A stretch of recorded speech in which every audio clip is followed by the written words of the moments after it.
우리 집 파출부로 들어온 사람, 35년 전 내 짝꿍이었다. 사람의 인연이라는 게 참으로 얄궂고도 따뜻합니다. 35년 전, 코올리게 시절 국민학교 책상에 분필로 선을 긋고 투닥거리던 그 아이를 도우미 아주머니로 다시 만나게 될 줄 누가 알았을까요?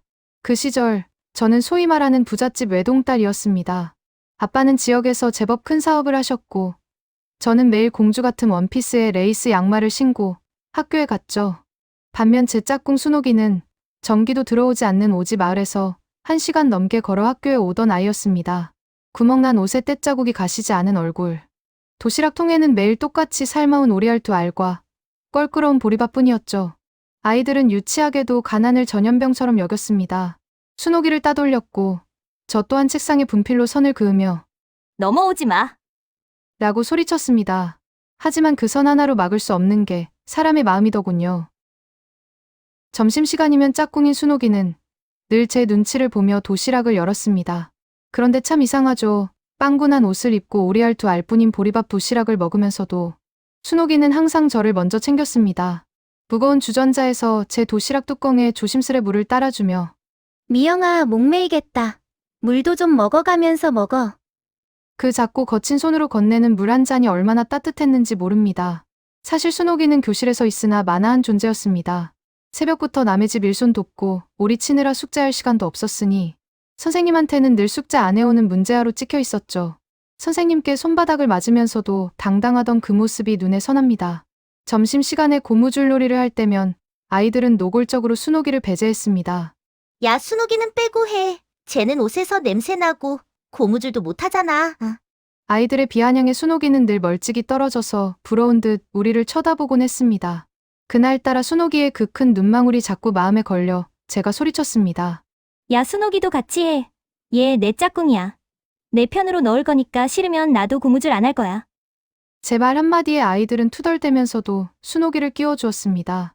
순옥이는 처음엔 당황한 듯하더니 이내 세상에서 가장 환한 미소를 지으며 고무줄을 넘었습니다. 그날 순옥이는 처음으로 교실 벽이 아닌 우리 사이에 섞여 소통이라는 걸 하기 시작했죠. 어릴 적 나는 비 오는 날이면 늘 순옥이에게 우산을 건넸죠. 순옥이는 늘 안쓰러워 보였고 그런 모습을 친구들이 더 놀릴까봐 마음이 쓰였습니다. 이 우산 가져가. 내일도 비 오면 어떡해? 그럼 내가 우리 집에 와서 나 씌워주면 되지. 하고 웃었습니다. 어느 날 순옥이가 자기가 애지중지 기르던 새끼 오리 한 마리를 제 생일 선물이라며 내밀었습니다. 사실 그건 며칠 전 하굣길에 우리가 함께 본 풍경 때문이었죠. 교문 담벼락 밑에서 아저씨가 박스에 담아 팔던 노란 병아리들을 보며 내가 너무 예쁘다 진짜 갖고 싶다며 한참을 눈을 떼지 못했거든요. 그래서 그중 가장 튼튼하고 예쁜 놈을 골라 소중하게 품에 안고 온 거였어요. 병아리는 금방 죽을지도 모르는데 오리는 튼튼하대. 이거 내 생일 선물이야. 그 투박한 손으로 내민 작은 생명은 그 어떤 비싼 장난감보다 훨씬 따뜻하고 묵직했습니다. 그 순수한 마음이 내 마음속에 그어놓은 두꺼운 분필선을 한순간에 지워버린 거예요. 순옥아, 너희 집에는 오리가 몇 마리나 있어? 내 물음에 순옥이는 수줍게 손가락을 꼽아보며 대답했습니다. 한 10마리쯤 있을걸? 그 말에 나는 눈을 반짝이며 말했죠. 나 순옥이 너희 집 오리 구경 가도 돼? 내 갑작스러운 제안에 순옥이는 당황한 듯 말끝을 흐렸습니다. 응, 안 되는데. 나 학교 마치고 집안일도 도와야 하고 무도 뽑고 배추도 뽑아야 해. 나는 포기하지 않고 순옥이의 팔을 붙들었습니다. 그럼 내가 도와줄게. 나 무 뽑는 거 잘할 수 있어. 그리고 우리 집에 잠깐 들러서 내가 준 오리도 다시 가져가자. 녀석이 점점 커지니까 엄마 아빠가 시끄럽고 똥도 많이 싼다고 너희 집에 다시 데려다 주래. 나도 너희 집 가서 오리들이랑 노는 거 보고 싶어. 어때? 같이 가자. 그렇게 시작된 순옥인의 집으로의 동행은 내가 알던 화려한 세상과는 전혀 다른 풍경이었지만 그 길을 따라 걷던 1시간 내내 나는 단 한 번도 다리가 아픈 줄 몰랐습니다. 무거웠던 순옥이의 삶 속에 처음으로 발을 들여놓던 그날의 설렘이 지금도 생생하게 떠오릅니다. 처음 가본 순옥인의 집은 가난했지만 연탄불보다 뜨거운 사랑이 넘치는 가족들이 있었습니다. 그 후로 내가 순옥인의 집을 찾을 때마다 형편은 늘 빠듯했지만 그 집 사람들은 단 한 번도 싫은 내색을 하지 않았고 돌아가는 길엔 꼭 삶은 오리알 하나를 내 손에 쥐어주며 나를 참 따뜻하게 아껴주었습니다. 하지만 신은 가혹했습니다. 중학교 무렵 순옥이는 할머니 댁에 심부름을 갔다가 홀로 살아남았습니다. 온 가족이 연탄가스로 세상을 떠났다는 소식을 들었을 때 저는 순옥이를 찾지 못했습니다. 그날부로 순옥이는 학교에 나오지 않았고 순옥이의 소식을 아는 사람은 학교 어디에도 단 한 사람도 없었습니다. 녀석이 키우던 10댓마리의 오리들도 주인을 잃고 어디론가 흩어졌겠지요. 그렇게 순옥이는 제 인생에서 영영 사라진 줄만 알았습니다. 시간이 흘러 중학교 3학년 무렵 학교에서 단체 관람으로 극장에 영화를 보러 갔던 날이었습니다. 친구들과 깔깔거리며 과자를 나누어 먹고 가장 행복한 사춘기를 보내고 있던 그때였습니다. 극장 로비 입구 구석에서 꾀죄죄한 박스 하나를 목에 걸고 사람들에게 한 아이가 눈에 들어왔습니다. 껌 사세요. 찹쌀떡 사세요. 갈라지고 튼튼하지 못한 목소리였지만 저는 단번에 알 수 있었습니다. 떼자국이 내려앉은 목과 얼굴 위로 유난히 크고 맑았던 그 눈망울, 바로 순옥이었습니다. 며칠을 굶었는지 얼굴이 반쪽이 되어 있었고 손은 찬바람에 터서 피딱지가 앉아 있었습니다. 저는 반가운 마음에 친구들을 밀치고 달려가 비명처럼 그 이름을 불렀습니다. 순옥아! 김순옥! 너 순옥이 맞지? 제 목소리에 고개를 든 순옥이와 찰나의 순간 눈이 마주쳤습니다. 하지만 반가움도 잠시 순옥이의 눈동자에 거대한 공포와 수치심이 일렁이는 것을 보았습니다. 교복을 입고 친구들에게 둘러싸인 제 모습과 껌 박스를 목에 건 자신의 처지가 너무나 극명하게 대비되었겠지요. 순옥이는 대답 대신 들고 있던 찹쌀떡 보따리를 품에 꽉 안고는 그대로 뒤돌아 뛰기 시작했습니다. 순옥아 가지마! 나 미영이야! 저는 군중 속에 섞여 도망치듯 사라지는 순옥이를 보며 그 자리에 얼어붙고 말았습니다. 그날 순옥이가 흘리고 간 건 낡은 신발 한 짝만이 아니었습니다. 세상에 홀로 내던져진 15소녀의 처절한 자존심과 다시는 돌아갈 수 없는 우리들의 유년 시절이 그 극장 바닥에 덩그러니 남겨져 있었습니다. 그렇게 또다시 몇 년의 세월이 흘러 어느덧 고등학교 3학년 가을이 되었습니다. 대입수능을 앞두고 온 세상이 수험생들의 긴장감으로 팽팽하던 그 무렵, 노랗게 물든 은행잎이 인도 위로 날리던 토요일이었습니다. 버스 뒷좌석에 앉아 단어장을 들여다보던 제 눈에 저 앞문 쪽 좌석에 앉아있는 낯익은 실루엣 하나가 들어왔습니다. 짙은 남색 공장 작업복을 입고 기름때가 채 가시지 않은 투박한 가방을 무릎 위에 올린 채 창틀에 머리를 기대고 졸고 있는 한 아이. 그 아이는 35년 전 내 짝꿍 순옥이었습니다. 중학교 때 극장에서 마주쳤던 그 앳된 얼굴은 간대없고 19이라고는 믿기지 않을 만큼 고단함이 묻어나는 얼굴이었습니다. 저는 심장이 터질 듯이 뛰었습니다. 이번에는 절대로 놓치지 말아야지. 이번에는 꼭 손을 잡고 그동안 어디 있었냐고 물어봐야지. 하며 조심스럽게 인파를 헤치고 순옥이 쪽으로 다가갔습니다. 순옥아! 김순옥! 입술을 달싹이며 그 이름을 부르려는 찰나였습니다. 버스가 정류장에 멈춰서며 끼익 소리를 낼 때였어요. 순옥이는 화들짝 놀라 눈을 뜨더니 마치 기계적으로 반응하듯 가방을 챙겨 뒷문으로 향했습니다. 순옥아! 나 미영이야! 제 외침은 엔진 소리에 묻혀버렸고 순옥이는 차가운 가을 공기 속으로 멀어졌습니다. 창문에 달라붙어 밖을 내다보았지만 공장 작업복을 입은 순옥이의 뒷모습이 멀어지는 것만 보일 뿐이었습니다. 그게 우리들의 두 번째 이별이었습니다. 한 명은 교복을 입고 대학을 꿈꾸고 한 명은 작업복을 입고 오늘을 버텨야 했던 그 잔인한 거리감에 달리는 버스 창가에 머리를 기대고 저는 한참을 울었습니다. 세상은 우리를 너무나 다른 길로 밀어내고 있었습니다. 그렇게 영영 닿지 않을 평행선처럼 살 줄 알았는데 35년이 지나 순옥이가 우리 집 거실을 닦으며 제 곁으로 돌아온 것입니다. 이제는 제가 그때 잡지 못했던 그 거친 손을 절대로 놓지 않을 차례입니다. 처음 문을 열어줬을 때 저는 심장이 멎는 줄 알았습니다. 세월의 풍파에 얼굴은 그을리고 손마디는 굴어졌지만 그 눈매는 분명 순옥이었습니다. 하지만 저는 모른 척했습니다. 자존심 강한 순옥이가 제가 짝꿍 미영이라는 걸 알면 당장 앞치마를 벗고 나갈 것 같았기 때문입니다. 순옥이가 파출부로 일한 지 한 달이 다 되어갈 쯤 그날도 비가 억수같이 내리고 있었습니다. 아주머니, 우산 가져오셨어요? 아니요, 그냥 가면 돼요. 신경 쓰지 마세요. 그럼 저희 집에 있는 우산 가져가세요. 그럼 내일도 비가 오면 사모님이 쓰실 우산이 없잖아요. 괜찮아요. 비가 오든 안 오든 상관없어요. 그냥 편하게 가져가세요. 사모님 쓰실 우산이 없잖아요. 마음만 받을게요. 그럼 내일 저 씌워주러 오면 되잖아요. 순간 순옥의 귀에는 비 오는 날 우산 하나를 쥐어주며 괜히 웃던 어린 미영이의 얼굴이 떠올랐습니다. 내일은 휴일인데 저는 억지로 우산을 순옥이의 손에 쥐어주었습니다. 순옥이는 눈동자가 흔들렸습니다. 순옥이를 소개해준 지인에게 물어보니 순옥이는 작은 빌라의 월세로 아들과 단둘이 모질게 살고 있다는 말을 듣고 제 심장은 무너져 내렸습니다. 제가 할 수 있는 건 그녀가 눈치채지 못하게 도와주는 것뿐이었습니다. 그러던 어느 날 집에 두고 온 서류가 있다며 남편이 예고도 없이 집에 들이닥쳤습니다. 마침 거실 창틀을 닫고 있던 순옥이는 현관문 열리는 소리에 깜짝 놀라 뒤를 돌아봤죠. 땀방울이 맺힌 얼굴에 헝클어진 머리를 한 순옥이는 낯선 남자의 등장에 앞치마에 손을 닦으며 앞을 막아섰습니다. 누구세요? 누구신데 벨도 안 누르고 남의 집에 막 들어오세요? 남편은 자기 집에서 도둑 취급을 당하자 얼굴이 불그락 푸르락해졌습니다. 뭐야? 나 이 집 주인이야. 당신 뭐야? 새로운 아줌마야? 남편은 불쾌한 기색을 숨기지 않으며 거실로 들어오다 창틀을 닦으려고 놓아둔 양동이를 발로 차버리고 말았습니다. 구정물이 남편의 비싼 맞춤 양복 바지와 가죽 구두에 튀어버렸죠. 순옥이는 당황해서 어머 죄송해요 아저씨, 아니 사장님 하며 얼결에 손에 든 걸레로 남편의 구두를 닦으려 했습니다. 아니, 이 아줌마가 지금 제정신이야? 이 구두가 얼마짜린 줄 알고 이걸로 닦아! 남편은 질색하며 순옥이를 밀쳐냈습니다. 남편은 순옥이의 옷차림과 깊게 패인 주름을 위아래로 훑어보더니 제 팔을 끌고 안방으로 들어가 짜증 섞인 목소리로 말했습니다. 여보, 저 아줌마 어디서 데려왔어? 눈치도 없고 일하는 꼴이 저게 뭐야? 당장 다른 사람으로 바꿔. 저는 얼굴이 화끈거리고 미안해서 견딜 수가 없었습니다. 남편의 손을 거칠게 뿌리치며 친구가 들으라는 듯 큰 소리로 맞받아쳤습니다. 당신 무슨 말을 그렇게 해? 아주머니 일 얼마나 똑부러지게 잘하시는데. 나 아주머니 없으면 집안일 엉망이 돼. 그리고 사람 겉모습만 보고 판단하지 마. 나한테는 이 아주머니가 우리 집 보물이야. 저는 남편을 억지로 현관 밖으로 밀어내고는 서둘러 순옥이에게 다가갔습니다. 저는 순옥이의 곁에 서서 낮은 목소리로 속삭였죠. 아주머니, 저희 신랑이 원래 말이 좀 험해요. 마음에 두지 마세요.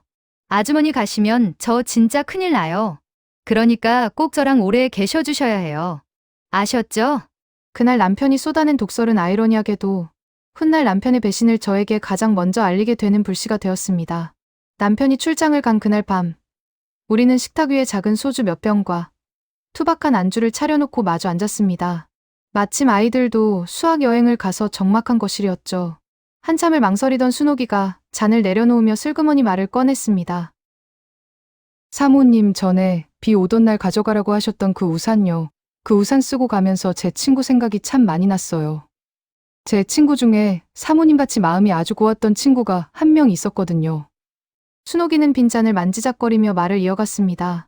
우산을 쓰고 가는데 사모님이 마지막에 제게 했던 그 말이 자꾸 마음에 잔상처럼 남더라고요. 사실 처음에 이 집에 왔을 때 사모님 얼굴이 어딘가 낯이 익었어요. 공장 일이며 허드렛 일하며 많은 사람을 만나다 보니 처음엔 누군지 알듯 말듯 했는데 비 오던 날 우산을 받으며 알겠더라고요. 사모님이 제 꿈속에서 찾아 헤맨 내 친구 미영이라는 거요. 그리고 낮에 남편분과 말다툼하실 때 확신이 들었어요.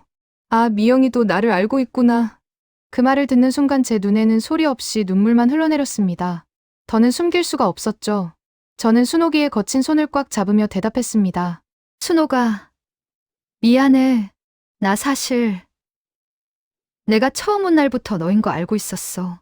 하지만 자존심 강한 내가 다시는 안 올까 봐 일부러 모른 척한 거야. 제 발끝이 흐려지자 순옥이는 오히려 따뜻하게 웃으며 제 손등을 덮어주었습니다. 미영아 고마워. 진심이야. 내가 중학교 때 남루한 나를 보고도 창피해하지 않고 내 이름을 불러줘서 나 정말 고맙고 기뻤어. 그날 밤의 고백은 우리를 다시 짝꿍으로 묶어주었고 동시에 제 남편의 배신이라는 거대한 폭풍우를 함께 맞설 수 있는 단단한 갑옷이 되어주었습니다. 그날은 순옥이가 같은 빌라에 사는 새댁의 부탁으로 고급 갈비집에 병원 약을 가져다 주러 간 날이었습니다. 그런데 그곳에서 순옥이는 봐서는 안 될 장면을 목격하고 말았습니다. 집안일을 하며 매일 보던 사진 액자 속 그 얼굴을 오늘은 갈비집에서 마주쳤습니다. 제 남편이 젊고 예쁜 여자와 마주 앉아 서로 입에 고기를 넣어주며 연인처럼 웃고 있었던 겁니다. 심장이 덜컥 내려앉은 순옥이는 갈비집에서 일하는 새댁을 구석으로 불러 나지막이 물었습니다. 저기 저 커플 말이야. 자주 와? 네가 보기에 어떤 것 같아? 세댁은 주방 쪽을 힐끗 살피더니 목소리를 낮춰 대답했습니다. 언니, 저 둘 보통 사이 아니야. 내가 보기엔 100% 불륜이야. 항상 골프복 차림으로 오는 거 보면 골프 치는 날 꼭 우리 집 들러서 먹고 가더라고. 결정적인 건 저번에 비 엄청 오던 날이었어. 차가 하도 안 빠지길래 내가 우산 들고 배웅하러 나갔거든. 근데 차 안이 희미하게 보이는데 둘이 아주 난리가 났더라고. 보통 사이면 난 부끄러워서 그렇게 못하지. 순옥이는 고개를 끄덕이며 갈비집을 빠져나왔지만 손발이 떨려 한참을 가만히 서 있어야 했습니다. 35년 만에 만난 짝꿍 미영이가 이런 추악한 배신 속에 살고 있다는 사실에 순옥이는 슬픔보다 먼저 뜨거운 분노가 치밀어 올랐습니다. 그래서 그날 밤 순옥이는 품속에 그 무거운 진실을 숨긴 채 저와 마주 앉아 소주잔을 기울이며 고백을 준비했던 것입니다. 순옥이가 굳이 자신이 35년 전 짝꿍임을 밝힌 건 단순한 그리움 때문만은 아니었습니다. 파출부 아주머니의 신분으로는 차마 꺼내기 힘든 그 추악한 진실을 친구라는 이름의 용기를 빌려 전해주고 싶었기 때문이었죠. 한참을 망설이던 순옥이가 제 손을 꽉 잡으며 드디어 입을 뗐습니다. 미영아, 사실 나 오늘 너한테 내 정체를 밝힌 거 단순히 반가워서만은 아니야. 너한테 꼭 해줘야 할 말이 있어. 내가 어제 갈비집에 갔다가 내 남편을 봤어. 제 눈동자가 흔들리는 걸 보면서도 순옥이는 말을 멈추지 않았습니다. 젊은 여자랑 있더라. 둘이 보통 사이가 아니었어. 내가 아는 세댁 말로는 골프 치는 날마다 거기 와서 연인처럼 굴었대. 미영아, 나 정말 고민 많이 했어. 그냥 모른 척 할까? 근데 내 친구 미영이가 저런 인간한테 속아서 평생을 바보처럼 살게 둘 수는 없더라고. 그래서 말하는 거야. 내가 원하면 내가 끝까지 도울게. 순옥이의 목소리는 떨리고 있었지만 문빛만큼은 어린 시절 나를 챙겨주던 그 단단한 짝꿍의 모습 그대로였습니다. 저는 뒤통수를 얻어맞은 듯 멍해졌지만 이내 제 손을 잡아오는 순옥이의 온기에 정신이 번쩍 들었습니다. 남편의 배신이라는 지옥 같은 소식 끝에 35년 전 잃어버렸던 가장 든든한 아군이 서 있었던 겁니다. 순옥아, 고마워. 사실 나 남편이 요새 뭔가 이상하다는 생각은 계속하고 있었어. 늦는 날도 많아지고 휴대폰도 2대더라고. 물어보니 사업하는 사람들은 다 2대씩 한다고. 얼버무렸는데 내가 바보니 그도 설마 했는데 이제야 모든 조각이 맞춰지는 기분이야. 뜬금없는 소식에 오히려 올 것이 왔다는 체념과 뼈를 깎는 배신감이 동시에 몰려왔죠. 미영이의 눈에는 소리 없이 눈물이 줄기를 이뤄 흘러내렸습니다. 순옥이는 그런 제 손을 더욱 꽉 쥐어주었습니다. 순옥아, 나 너무 충격이라 가슴이 터질 것 같아. 제 말끝이 흐려지자 순옥이는 따뜻하게 웃으며 제 손등을 덮어주었습니다. 순옥이와 저는 그렇게 35년의 세월을 단숨에 메우며 서로의 상처를 보듬었습니다. 이제 슬픔은 분노가 되었고 그 분노는 다시 정교한 복수의 계획이 되었습니다. 35년 만에 다시 짝꿍으로 뭉친 우리에게 이제 두려울 것은 없었습니다. 순옥이는 파출부 아주머니라는 완벽한 보호색을 입고 집안 구석구석을 훑기 시작했죠. 남편이 출근한 뒤 서재 쓰레기통을 뒤져 찢겨진 카드 명세서 조각들을 퍼즐 맞추듯 이어붙였죠. 미영아, 이것 봐. 지난주 목요일에 출장 간다더니 청담동 보석집에서 결제한 내역이 있어. 너한테 선물한 적 없지. 순옥이가 내민 종이 조각에는 고가 반지의 품번이 적혀 있었습니다. 저는 심장이 떨려 제대로 서 있기도 힘들었지만 순옥이는 냉철했습니다. 우리는 남편의 차세차를 핑계로 차 키를 건네받아 블랙박스 칩을 바꿔치기 하는 대담함까지 보였습니다. 그리고 우리는 노트북 앞에 나란히 앉았습니다. 마침내 열린 블랙박스 영상 속에는 남편의 추악한 육성이 그대로 담겨 있었습니다. 자기야, 이번 주말에 유인 온천이나 갈까? 마누라한테는 출장 있다고 하면 돼. 남편의 다정한 목소리가 들릴 때마다 제 손톱은 손바닥을 파고들었습니다. 순옥이는 제 어깨를 꽉 누르며 말했습니다. 이 영상들 다 복사해뒀으니까 이제 우리가 그 온천 여행에 초대받지 않은 손님이 되어주는 거야. 순옥이의 눈빛은 국민학교 시절 선생님께 매를 맞으면서도 끝내 울지 않던 그 강단 있는 눈빛 그대로였습니다. 드디어 결전의 날이 밝았습니다. 35년 만에 뭉친 두 짝꿍의 공조는 이제 바다 건너 일본 규슈의 고요한 온천마을 유유인으로 향했습니다. 남편은 2박 3일 현지 공장 출장이라는 뻔뻔한 거짓말을 남기고 집을 나섰지만 그가 예약한 곳은 출장지가 아닌 유유인의 최고급 전통 료칸이었습니다. 남편의 태블릿 검색 기록과 카드 결제 문자에서 찾아낸 그 료칸의 이름을 확인한 순간 우리는 망설임 없이 일본 비행기표를 예약했습니다. 비행기 안에서 순옥이는 제 떨리는 손을 잡아주며 말했습니다. 미영아 겁내지 마. 내가 내 옆에 있잖아. 순옥이의 거친 손마디에서 느껴지는 온기는 그 어떤 보석보다 단단한 위로가 되었습니다. 유인에 도착한 우리는 남편의 동선을 파악하기 위해 최대한 몸을 낮췄습니다. 저녁 무렵 안개가 자욱하게 내려앉은 길림코 호수 근처에 어느 호젓한 골목길이었습니다. 멀리서 남편의 익숙한 웃음소리가 들려왔습니다. 고개를 돌려보니 전통 유카타를 나란히 차려입은 남편과 그 여자가 다정하게 팔짱을 끼고 걷고 있더군요. 남편은 여자의 어깨를 감싸 안으며 세상에서 가장 다정한 표정으로 그녀의 볼에 입을 맞췄습니다. 집에서는 피곤하다며 대화조차 거부하던 남편이 타국의 낯선 골목에서는 저토록 생기 넘치는 남자가 되어 있다는 사실에 제 심장은 얼음물에 담긴 듯 차갑게 식어갔습니다. 순옥이는 제 옆에서 휴대폰 카메라 셔터를 연신 눌러대며 그 추악한 순간들을 기록했습니다. 미영아, 지금이야. 저 인간들 눈앞에 나타나서 지옥을 보여주자. 골목 끝자락 남편이 여자의 허리를 감싸 안고 좁은 길을 돌아서려는 찰나 제가 얼음장 같은 목소리로 정적을 깨뜨렸습니다. 여보, 거기서 뭐해? 출장 간다더니 유인 골목이 당신 회사 사무실이야? 남편은 마치 귀신이라도 본 듯 그 자리에 얼어붙었습니다. 여자의 허리를 감싸고 있던 손은 갈 곳을 잃고 허공에서 파들파들 떨렸죠. 남편의 얼굴이 순식간에 흙빛으로 변하며 입술이 파르르 떨리기 시작했습니다. 여보, 당신이 어떻게 여기에? 아니, 이게 어떻게 된 거야? 남편은 료칸 앞마당 차가운 바닥에 무릎을 꿇었습니다. 여보, 오해야. 내가 잠깐 미쳤었나 봐. 제발 한 번만 용서해줘. 하지만 저는 이미 마음을 굳힌 뒤였습니다. 처가 도움 없이도 이 사업 계속할 수 있겠어? 한국 돌아오면 법원에서 보자. 그날 밤 우리 두 짝꿍은 남편을 그 화려한 료칸에 버려둔 채別府의 소박한 숙소로 자리를 옮겼습니다. 미영아, 이제 속 시원하지? 응, 순호가. 내가 없었으면 나 정말 어쩔 뻔했니? 우리는 서로를 바라보며 한참을 웃고 또 울었습니다. 35년 전, 비 오는 날 우산을 같이 쓰고 걷던 그 소녀들은 이제 인생의 거센 폭풍우를 함께 뚫고 나온 전우가 되어 있었습니다. 이제 우리 앞에는 남편 없는 평화로운 아침과 변치 않는 우정만이 남아있을 뿐입니다.